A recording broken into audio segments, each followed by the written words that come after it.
Oh, who lives on a pineapple under the sea? SpongeBob SquarePants, absorbent and yellow and porous is he. SpongeBob SquarePants. Hey guys, how's it going? It is I, the real Randy Chavez. I'm coming at you today with a Bitcoin video. It's just mostly going to cover that. There are other cryptocurrencies and NFTs that I am looking into. Ethereum, I think, is going to be big.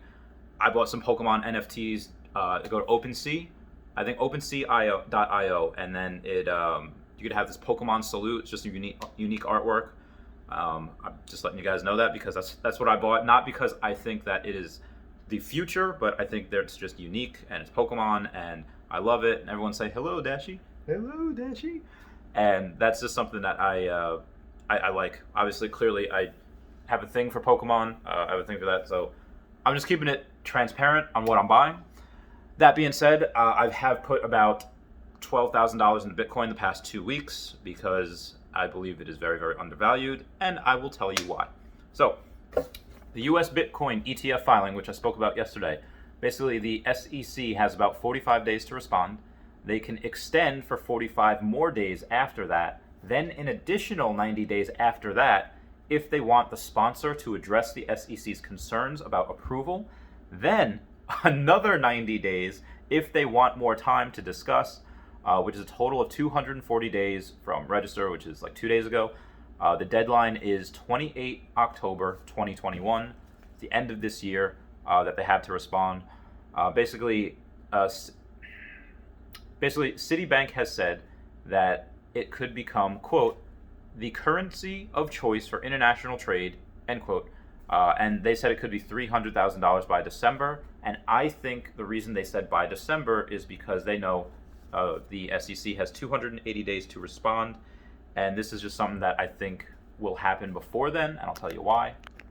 Because Gary Gensler is head of the SEC now, and he is much more sympathetic to Bitcoin. He's not like, I don't know if he 100% understands it, but he was saying in that hearing yesterday, he's like, oh, yeah, no, he's defending Bitcoin. So I think they might approve it earlier, but either way, by 28 October 21, because Canada has 2 of them now, ETFs, I think this will get approved pretty quickly. But the latest we have, I think, and what I'm thinking in my mind, okay, I have until they approve this to buy.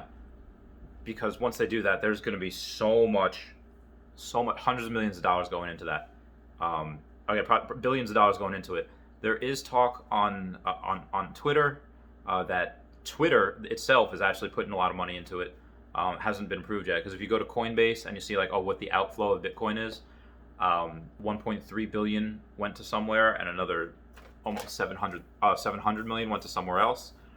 A lot of people are speculating that one of those places is Twitter, because Jack Dorsey, CEO of Square, is also CEO of Twitter, and he put, I don't know how many hundreds of millions into Bitcoin from Square.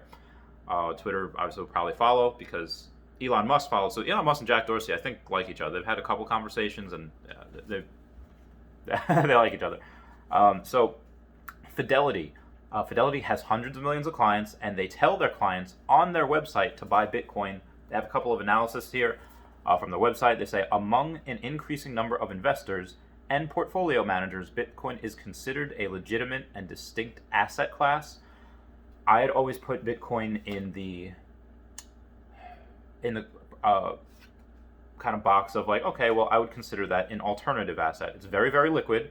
So it's not like Pokemon cards, where Pokemon cards is just, that's a legit alternative asset because it does not depreciate like cars. Most cars, Teslas don't depreciate really. It's something that does go up in value, but it's not as liquid. Stocks can go either or, but again, very liquid. Bitcoin, same thing, very, very liquid. Bitcoin by design is a finite asset with both a unique supply and a unique demand dimension, and as its network increases, Bitcoin value and durability could increase even faster. Again, this is from Fidelity. Seen as a form of digital gold, Bitcoin may also may act as a stable store of value and potentially offer protection against inflation and even hyperinflation. And that makes a lot of sense because unlike the dollar that can be printed into oblivion by the Federal Reserve, Bitcoin can't. 21 million of them can only be mined, and there's a couple million that are just lost just because people had it in their wallets, Bitcoin wallets, and they don't remember the password, they threw it out or whatever, and yeah, so that's that. Continuing, quote, in my view, some investors may wish to consider Bitcoin alongside other alternatives as one component of the bond side of the 60/40 stock bond portfolio, end quote. Like I said, they do have hundreds of millions of clients. Between them and Citibank, I believe that this is going to have a meteoric rise, unlike anything we've ever seen. Again, I know it's already 50,000 as I'm making of this video, and a lot of guys that I follow say, like, based on the charts, if it breaks that 52,000, which it might this morning, it was at like 51.8, it will probably go to retest those highs of 59,000 and then on from there. Again, this is all before these big institutions get in with their billions of dollars. Obviously, we think we have Twitter going in as well, but going to Twitter, Argo from Twitter, that says, operational update from February 2021. They had mined 129 Bitcoin or equivalent in February. Mining revenue was 434 million at a mining margin of 81%. At month end, held 599 Bitcoin or equivalent. Total mining capacity was 1,075 PH plus 280 MS Equihash. And continuing this, they do have an announcement. Argo is also pleased to announce at the beginning of the 1st of March, Argo will pay the salary of its CEO, Peter Wall, in Bitcoin.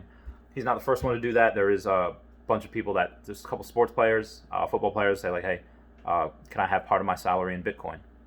And they get it, which I think is really cool. In addition, any other Argo team members may choose to be paid in Bitcoin for part or all of their salaries.